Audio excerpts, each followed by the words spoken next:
亲爱的朋友们，欢迎来到微光夜读。这箱子够装你的东西吗？肖姐递给我一个纸箱，眼神中带着复杂的情绪。公司里都传遍了，说你泄露商业机密，被抓了个现行。我无言以对，只能默默收拾着自己的物品。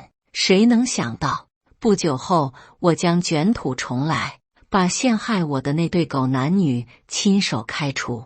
接下来开始我们本期故事，记得点击订阅并开启小铃铛。我叫李明，今年28岁，硕士毕业后通过3轮笔试和2轮面试，好不容易进入了锦恒科技。这是一家国内知名的互联网公司，年薪20万起步，5险1金齐全，每年还有14薪。刚入职时，我被分到了市场部下的用户增长组，负责新用户获取和留存方案的制定与执行。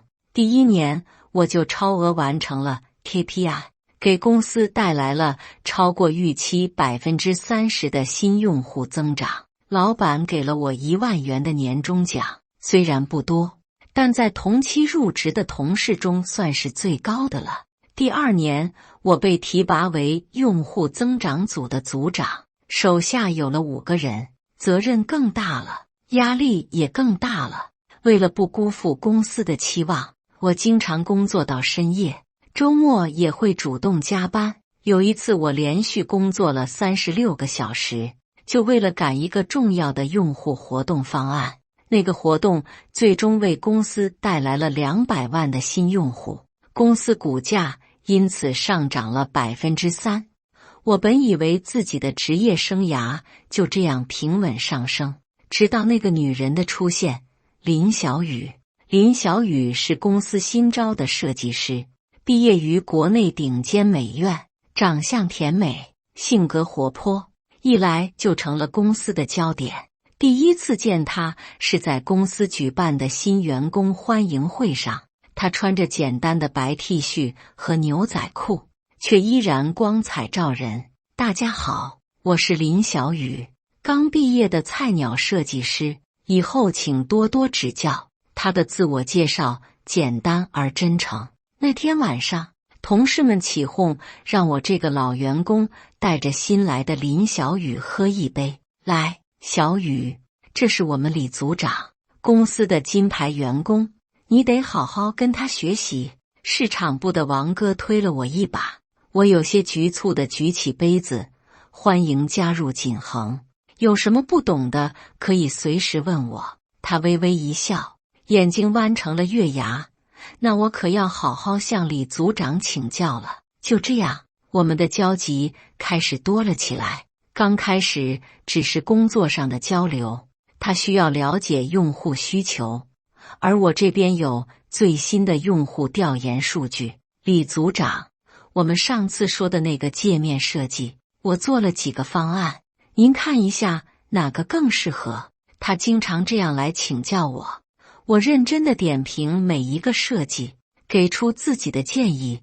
这个色调不够活泼，这个按钮位置用户不容易找到，这个文案太长了。渐渐的，工作之外，我们也开始有了私下的联系，先是一起吃午饭，然后是下班后一起吃晚饭，再后来是周末一起看电影。3个月后，在一个微醺的夜晚，我向他表白了。小雨，我喜欢你，能不能做我女朋友？我紧张的手心冒汗，他红着脸点点头。我也喜欢你，李明。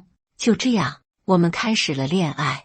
公司里的同事都知道我们的关系，大多数人都送上了祝福。李明，眼光不错啊，小雨可是公司里的一枝花，羡慕啊，什么时候请我们吃喜酒？日子一天天过去，我和小雨的感情也越来越深。我甚至开始考虑未来的婚姻问题。正当一切看起来都很美好的时候，公司来了一位新的市场总监，张志远。张志远是从竞争对手公司挖过来的，据说年薪高达70万，有着丰富的市场运作经验。他40出头，留着精致的短发，戴着金丝边眼镜，一身笔挺的西装，看起来精明干练。各位好，我是张志远，很高兴能加入锦恒这个大家庭。他在全体员工大会上自我介绍，希望在座的各位能和我一起将锦恒的市场做得更大更强。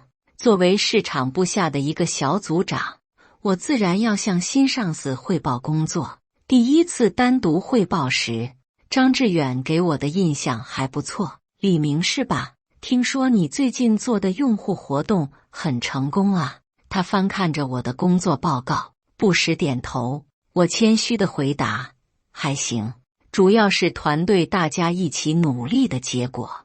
不错，有心得。他合上文件夹，希望你继续保持。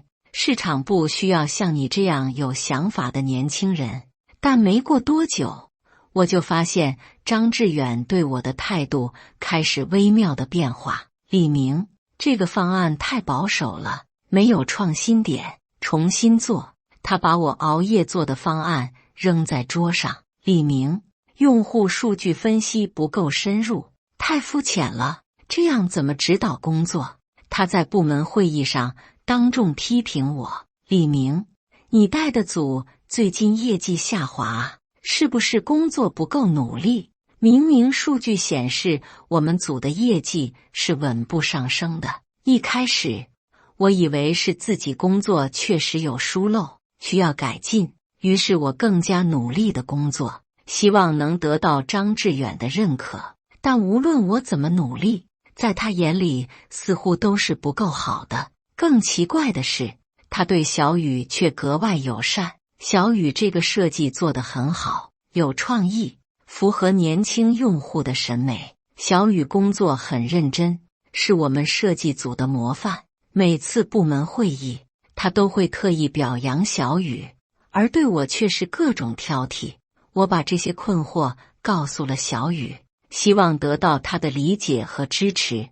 可能是张总监对你要求更高吧，毕竟你是组长嘛。小雨安慰我，别太在意了，做好自己的工作就行。我点点头，你说的对，可能是我太敏感了，但心里却越来越不是滋味，总觉得哪里不对劲。直到有一天，我无意中看到了一条微信。那天中午，我和小雨约好一起吃饭，去他工位找他时，他正在洗手间，他的手机就放在桌上，屏幕亮着，显示有一条新消息。平时我不会看他的手机，但那条消息的开头吸引了我的注意。亲爱的，今晚发信人的备注是 Z 总，我的心一下子沉了下去。Z 总，难道是张志远？我强忍着翻看的冲动，假装什么都没看到。吃饭的时候，我试探性地问道：小雨，你觉得张总监这个人怎么样？他愣了一下，然后若无其事地说：挺好的啊，很有能力，做事也干练。你们设计组和他打交道多吗？我继续问。还行吧，有需要他审批的设计方案时会见面。他低头吃饭，避开了我的目光。我的心更加不安了，决定暗中观察。接下来的日子里，我发现小雨和张志远之间的互动确实有些异常。办公室里，他们经常有说有笑，会议结束后，他们总是最后离开。有时候，我还发现他们一前一后的进出同一个咖啡厅，但这些都不能说明什么。也许真的只是正常的工作关系。我不想做一个猜忌心重的男友，所以没有直接质问小雨。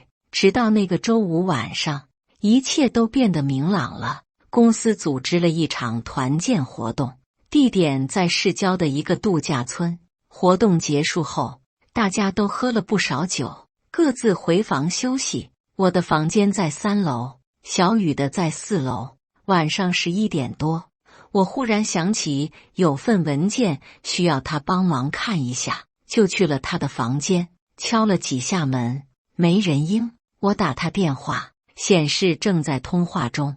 正当我准备离开时，隔壁房间的门开了，张志远走了出来。他看见我，明显愣了一下，然后强作镇定：“李明，这么晚了还不休息？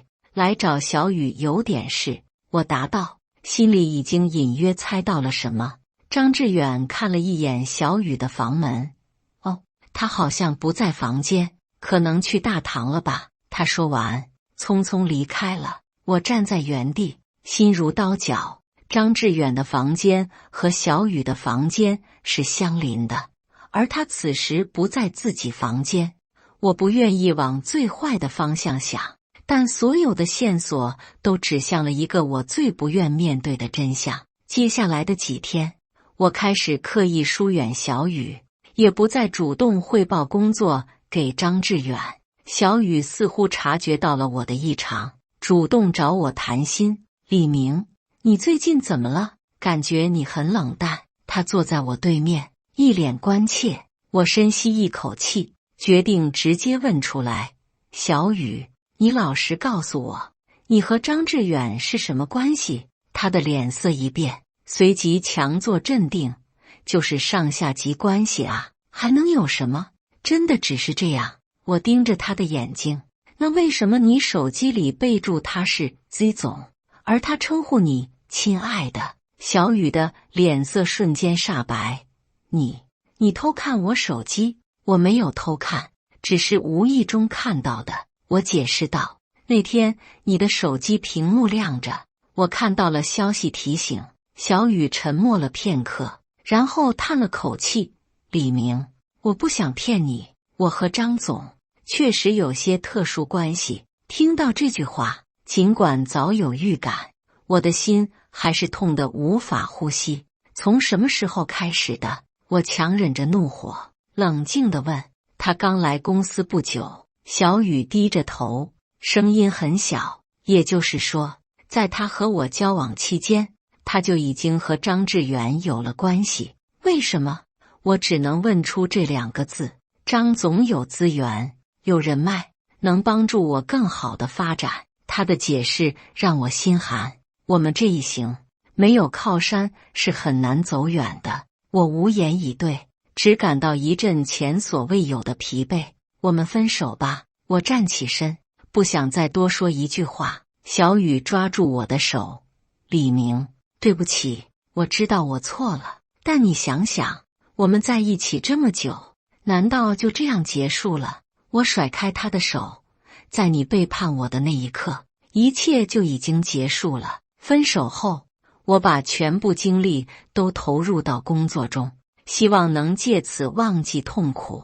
但张志远对我的针对却越来越明显。本该由我负责的重要项目被分配给了其他组。我提出的方案，无论多么完美，总会被他否决。绩效考核时，他给我打了有史以来最低的分数。我知道他是在公报私仇，因为我和小雨分手了。更让我意外的是，小雨在分手后不久就被提拔为设计组的主管，薪资涨了1倍，而我却被安排去做一些边缘项目，像是被公司遗忘了一般。同事们开始对我敬而远之，害怕被我连累。午餐时间，曾经热闹的餐桌上只剩下我一个人。听说李明得罪了张总监，现在日子不好过啊，谁让他和张总监抢女人呢？这不是自找麻烦吗？各种流言蜚语在公司里传播，我的处境越来越艰难。终于，在一个周一的早晨，风暴来临了。张志远在全体员工大会上宣布，公司重要客户的资料被泄露，导致竞争对手抢先一步推出了类似产品，公司损失惨重。经过 IT 部门的调查，泄密者已经找到了。张志远的目光扫过全场，最后停在我身上。李明，用户增长组组长，利用职务之便，将客户资料发送给了竞争对手，证据确凿。全场哗然，所有人都不敢相信自己的耳朵，我更是震惊得无法言语。这不可能，我从未做过这种事。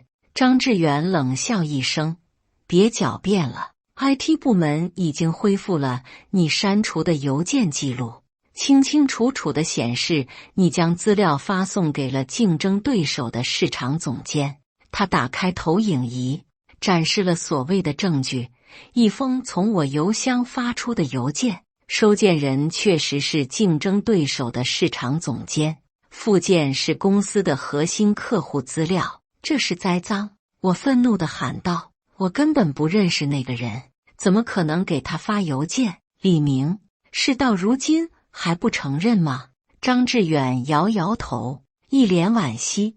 公司给了你发展的平台，你却这样背叛公司，实在令人失望。就在这时，小雨站了出来：“我可以作证，李明确实对公司有很多不满。他经常抱怨公司待遇太低，说如果有更好的机会，他一定会跳槽。”听到这话，我简直不敢相信自己的耳朵。小雨，曾经我最爱的女人，现在居然和张志远一起来陷害我。小雨，你怎么能这样？我不可置信地看着他。我什么时候说过这种话？他避开我的目光。对不起，李明，但这是事实。在铁证面前，我的辩解显得苍白无力。公司高层很快做出了决定，立即解除我的劳动合同，并保留追究法律责任的权利。就这样，我被扫地出门，成了公司里人人唾弃的叛徒。人事部的肖姐是唯一对我表示同情的人。李明，我相信你不是那种人。他递给我一个纸箱，帮我收拾东西，但公司决定已经做出，我也无能为力。我苦笑一声：“谢谢你，肖姐，至少还有人相信我。”离开公司的那一刻，我回头望了一眼这个我付出了3年青春的地方。顶楼的办公室里，张志远和小雨并肩而立，看着我离去的背影，脸上带着胜利的微笑。这一刻，我明白了所有的真相。他们合谋陷害我，就是为了除掉我这个碍事的人。回到家，我一个人躺在沙发上，思绪万千。过去的3年，我兢兢业业，为公司创造了多少价值，而现在，就因为一个女人和一个卑鄙的上司，我失去了一切，工作没了，名誉受损，简历上多了一个难以解释的污点。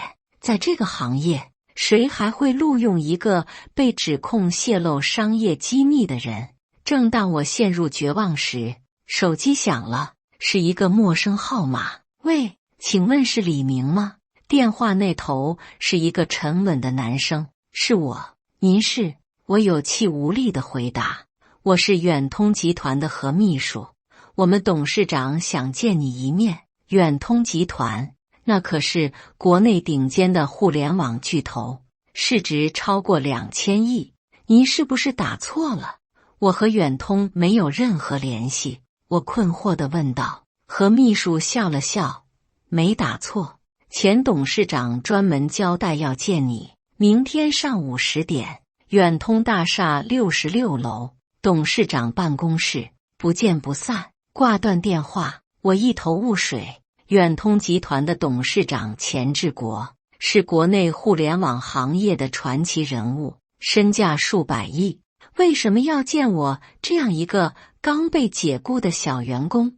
带着满腹疑惑，第二天我准时来到了远通大厦。保安核对了我的身份后，将我直接带到了66楼。董事长办公室宽敞明亮，落地窗外是整个城市的壮丽景观。一位白发老人坐在巨大的办公桌后，看到我进来，站起身，亲切地招呼我：“李明，快请坐。”他指着旁边的沙发。要喝点什么？咖啡还是茶？茶就好。我有些拘谨，不明白这位商界大佬为何对我如此客气。钱志国亲自给我倒了杯茶，然后坐在我对面，仔细打量着我。你长得很像你父亲，他突然说道。这句话让我一惊。您认识我父亲？钱志国点点头，眼中闪过一丝复杂的情绪。当然，他是我的儿子。我简直不敢相信自己的耳朵。远通集团的董事长钱志国是我的爷爷，这怎么可能？我明明姓李，而不是钱。钱志国仿佛看穿了我的疑惑。你母亲离开你父亲后，给你改了姓氏。你父亲因为一场意外去世时，你才3岁，根本记不清楚这些事。他叹了口气，那时我忙于事业，没能照顾好你们母子，是我的失职。后来你母亲改嫁，带着你离开了这个城市，我尊重她的选择，但一直没有放弃寻找你。我的大脑一片空白，无法消化这突如其来的信息。那您是怎么找到我的？这是我唯一能问出的问题。钱志国笑了笑，其实我一直知道你的下落。你大学毕业后进入锦恒科技，我也是从那时开始关注你的。我想看看你能否凭自己的能力闯出一片天地，所以没有马上相认。他的话语中充满了欣慰。这3年来，你的表现让我很满意，证明了你确实继承了钱家的商业头脑。那您为什么现在才出现？我忍不住问道。钱志国的表情变得严肃。因为我看到你被冤枉了。锦恒科技是远通的子公司，虽然我平时不过问具体业务，但重要的人事变动还是会引起我的注意。当我得知你被开除，还被指控泄露商业机密时，我就让人调查了整件事。他打开桌上的笔记本电脑，展示给我看，这是我们网络安全部门的调查结果。屏幕上清晰地显示，那封所谓的泄密邮件是被人伪造的，真正发送邮件的 IP 地址属于张志远的办公电脑。张志远和那个叫林小雨的女孩合谋陷害你。钱志国的声音中带着愤怒。他们不仅诬陷你泄密，还窃取了公司的利润。看到这些证据，我心中的委屈和愤怒一下子爆发出来。爷爷，我该怎么办？我几乎哽咽，这是我第一次喊出这个称呼。钱志国拍了拍我的肩膀，孩子，交给我来处理。不过，我想先问问你的想法，如果是你，你会怎么做？我沉思片刻，内心的怒火渐渐平息。我想亲自还以颜色，让他们尝尝被欺骗、被背叛的滋味。钱志国满意地点点头，有志气，不愧是我钱志国的孙子。这样吧，我给你1个月的时间，你自己想办法解决这件事。需要什么资源，尽管开口，但最终怎么做，由你自己决定。就这样，我和爷爷制定了一个计划。1周后，锦恒科技召开了临时董事会，作为大股东代表，钱志国亲自出席，并带来了一位特别顾问，也就是我。当然，经过精心伪装，张志远和小雨都没有认出我来。董事会上，钱志国宣布了一个重要决定：锦恒科技将进行全面审计，任何违规操作都将被严肃处理。为了确保审计的公正性，我特意从远通总部调来了特别顾问团队。钱志国介绍道，他们将在1个月内彻查公司的所有财务和业务记录。张志远的脸色变得有些难看，但还是强作镇定。钱董事长，我们欢迎审计。锦恒一直坚持合规经营。接下来的1个月，我以特别顾问的身份，深入调查了张志远和小雨的所有违规操作。他们不仅伪造了泄密证据陷害我，还长期挪用公司资金，与多家供应商签订虚高合同，从中抽取回扣。更令人发指的是，张志远利用职权多次骚扰女员工，而小雨则是他的帮凶，负责物色目标并进行说服工作。证据一点点累积，真相逐渐浮出水面。1个月后，全体员工大会上，真相大白的时刻到来了。钱志国亲自主持了这次会议，全公司上下无不震惊。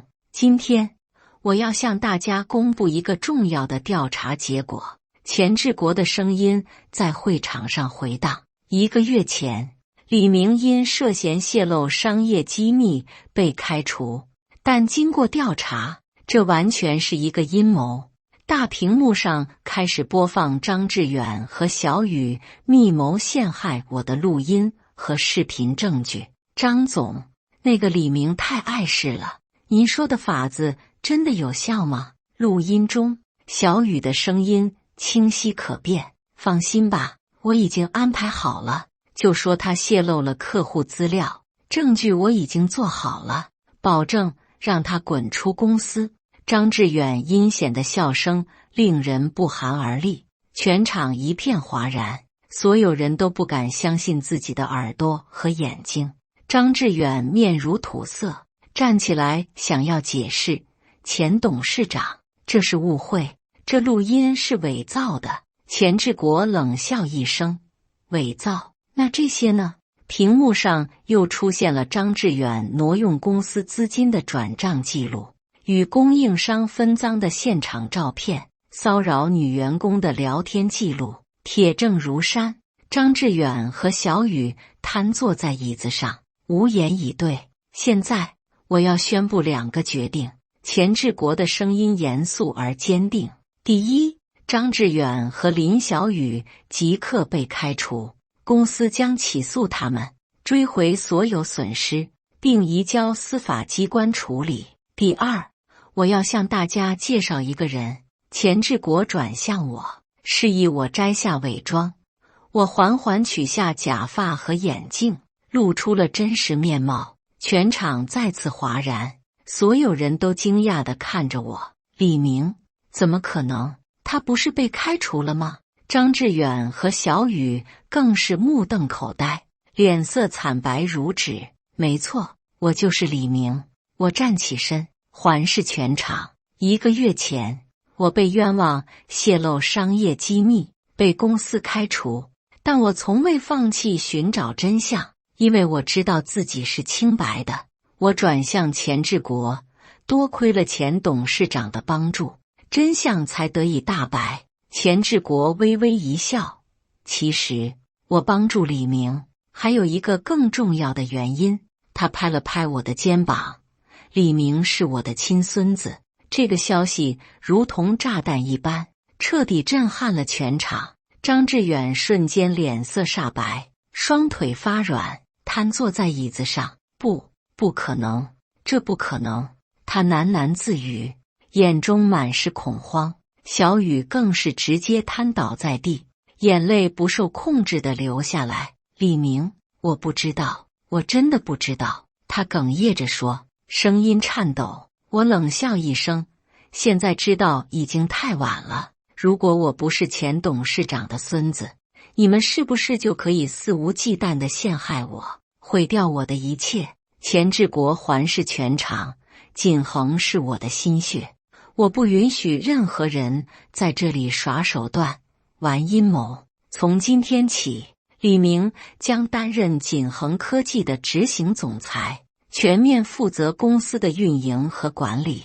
这个决定再次引起全场哗然，但没有人敢提出异议。钱志国转向保安，把这2个人带下去，交给警方处理。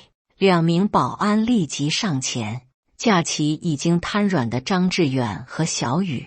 就在他们被带走的那一刻，小雨突然挣扎着转身，满脸泪水地看着我。李明，给我一次解释的机会，求你了。他声音嘶哑地喊道。我看着这个曾经深爱过的女人，心中已无波澜。法庭上见。我只说了这3个字，然后转身离开。张志远终于崩溃了，他跪在地上，痛哭流涕。前董事长，我错了，我真的知道错了，求求您看在我为公司做出的贡献上，饶我一次吧。钱志国冷冷地看着他，法律会给出公正的判决。会后，我正式接任执行总裁的职务，开始全面整顿公司。第一件事就是召回那些因张志远而被边缘化或者离职的优秀员工。第二件事是建立一套更加公平、透明的绩效考核制度，确保每个人都能按劳取酬。第三件事是重新调整公司的业务方向，聚焦于那些真正有价值、有前景的项目。3个月后，锦恒科技迎来了转机，业绩开始稳步上升，员工士气也大为提高。李总，这是最新的季度财报，利润比去年同期增长了 35%。 财务总监汇报道。我点点头，不错，继续保持。办公室门被敲响，秘书小王走了进来。李总，有一位王小姐想见您。王小姐，我有些疑惑，她有预约吗？小王摇摇头，没有，但她说是您大学时的同学，有重要的事情想和您谈。我想了想，让她进来吧。片刻后，一位穿着简单得体的女性走了进来。好久不见，李明。她微微一笑，眼神清澈见底。我认出了她，王楠，大学时的班长，一个聪明又善良的女孩。王楠，真没想到会在这里见到你。我示意她坐下。找我有什么事吗？王楠直入主题。我现在在一家科技媒体工作，想采访你关于锦恒科技转型的故事。这个话题现在很热，很多创业者都想了解你是如何在短短3个月内扭转公司颓势的。我笑了笑，没什么特别的，只是做了一些正常的管理决策而已。不过既然是老同学，这个采访我接了。接下来的2个小时里，我们聊了很多，不仅是关于公司的事，还有各自这些年的经历。王楠依然像大学时那样率真、清新，充满正能量。采访结束后，我忍不住问道：楠楠，晚上有空吗？一起吃个饭？他有些惊讶，但很快笑着点头。好啊，正好我还想多了解一些你的故事。晚餐很愉快，我们聊了很多大学时的趣事，仿佛回到了那段单纯美好的日子。说真的，李明，大学时我就觉得你不一样。王楠喝了口红酒，眼中带着真诚。你总是默默努力，从不张扬，却又一直有自己的主见，是吗？我怎么不知道班长大人对我有这么高的评价？我开玩笑道。王楠低头笑了笑，因为我没说出口啊。这句话让气氛一下子变得有些微妙。餐后，我送王楠回家，在他公寓楼下，我们短暂的告别，下次有机会再聊。我说，他点点头，期待下次见面。回到家，我站在窗前，望着城市的夜景，感慨万千。1年前，我还是一个被冤枉、被陷害、被抛弃的普通职员，而现在，我已经是一家上市公司的执行总裁，前途无量。这期间的跌宕起伏，仿佛一场梦。张志远最终因挪用公款罪和商业诋毁罪被判处7年有期徒刑，小雨则因为罪行较轻，获得了缓刑。但他的职业生涯基本已经毁了。没有哪家正规公司会雇佣一个背叛同事和公司的人。我原以为这些结果会让我感到痛快，但实际上，我只感到一种平静。